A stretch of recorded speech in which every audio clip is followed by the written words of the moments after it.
Creature Commandos is an animated series written by James Gunn. There's a lot of contention to what is going to be included in the new DCU because this is technically the first project officially on the canon. However, there's stuff from the Suicide Squad, Peacemaker, and he said Blue Beetle's also going to be included, but he could have just said that because the Blue Beetle movie was coming out and they wanted it to do well. But there's some parts in the Suicide Squad that they have to be retconned. Same with Peacemaker. But this is the first full-on project of the new James Gunn DCU. The Gunverse is what I'm going to call it from now on.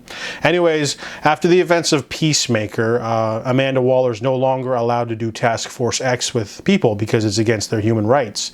So she decides we can skirt that by having non-human combatants do missions for us.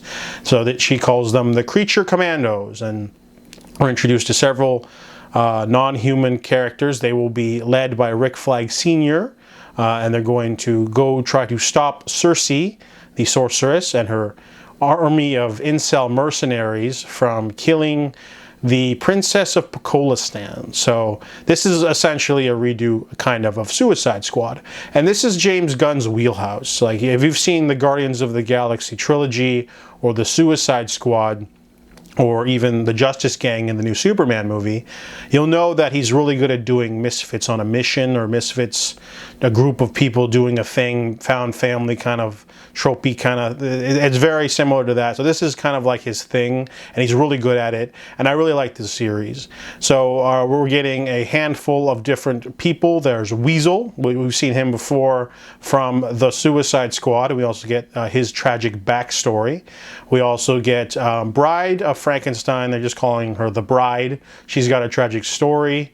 There's a Fish Woman. Then there's also Dr. Phosphorous. He's kind of like Atomic Skull and Blight. He's like a skeleton that walks around. DC loves their skeleton villains. There's also Mr. Bones, I think. He's one.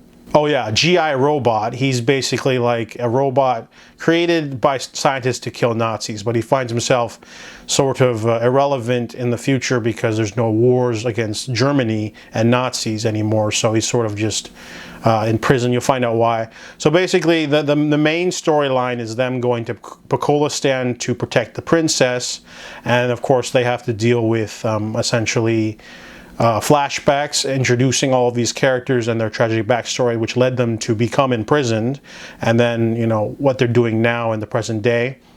They also introduce another side character, a personal favorite of mine, Eric Frankenstein. He's like Frankenstein from the original Mary Shelley novel, but on steroids and without the emotional maturity, because he is a weird, freaky man stalker thing who's after the bride, and he's always after her no matter what. So he's a wrench thrown into the plan. I also really liked Dr. Phosphorous. He's got a really sad backstory, but he is just brutal. This show is violent. It's very violent. The animation's pretty good. Some of the storylines are a little cliche. There's like a sequence where they all of them are hiding out in a Pokolistani country, like they're just hiding out for a night, and there's some storylines that converge that are a little bit on the weak side, but every character gets their own kind of like flashback episode, so you find out more about them, and then, you know, you get your finale, whatever.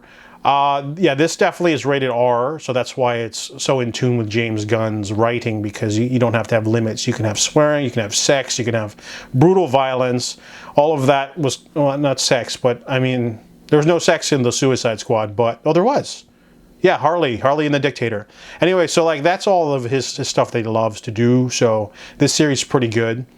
The only complaint I had would be sometimes the series focuses a little bit too much on the music. They play the same song for a lot of the action sequences, or they try to force emotion by having a song almost in every scene to sort of force emotion.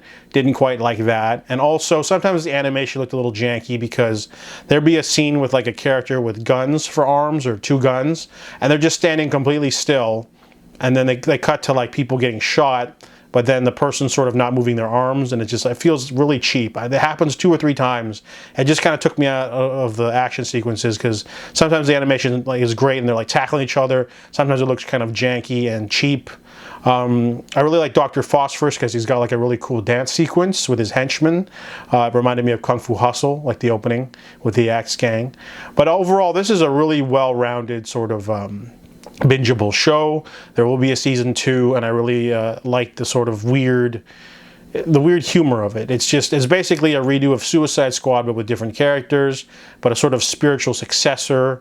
And I'm excited to see these characters return in new forms or with new characters. They showed some new ones at the end. But overall, really enjoyable. I really liked Creature Commandos.